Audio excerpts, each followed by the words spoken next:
हमारे समाज में जो ये दहेज की जो प्रथा है ये बिल्कुल खतरनाक है। और ये दहेज की जो प्रथा है ये अच्छे खासे खाते कमाते घरों को नष्ट कर देती है। और सुनो, ये बिल्कुल ख़त्म हो जानी चाहिए मेरे हिसाब से। तो देखो ना, कुछ लोग तो अपने बच्चों को दहेज देते हैं, ये बात सच है कि लोग देते हैं, करोड़ों रुपए कैश कर देते हैं, है ना। तो उनके पास तो होगा इसलिए दे देते हैं। लेकिन कुछ दो कौड़ी के लोग अपने बच्चों को सोने के लिए एक बेड देंगे और खाने के लिए 2 प्लेट देंगे और उसको दहेज का नाम लेके, उसको दहेज का नाम बना के लेके अपनी बेटी को ससुराल भेजते हैं।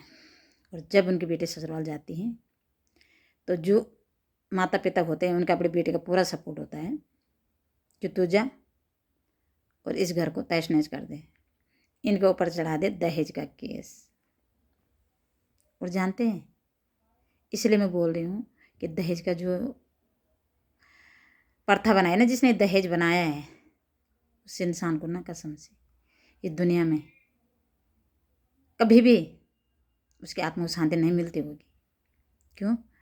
कि हमारे माता पिता ने जब हमको विदा किया घर से तो बोलते थे हमने अपनी बेटी को दान दिया है। और जानते क्या था वो दान? सोने के लिए पलंग और खाने के लिए 4 बर्तन, है ना। लेकिन हमने दहेज अब सुना है कि दहेज भी होता है। सुनते थे पहले कि बाहर जैसे प्लेन शो में होता है, दहेज होता है ना, देते हैं लोग। और तब जाके तो देखो, किसी किसी घरों में सास ससुर राक्षस समान है, सास डैन समान है और ससुर राक्षस समान है। और किसी किसी घरों में बहू आती है वो पूरे डायन का रूप आती है, वो अच्छे खासे घरों का तहस नहस कर देती है ना। तो मैं भगवान से प्रार्थना करती हूँ कि हे भगवान, ऐसे लोगों से ना, जिन घरों के सास ससुर खराब है वहाँ बेटियों को बचाना, और जिस घर की बहू खराब है उस घर को पूरा बचाना।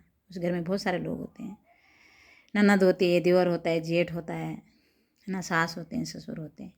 तो ऐसे डायनों से माँ ही बचा सकते और कोई नहीं बचा सकता है।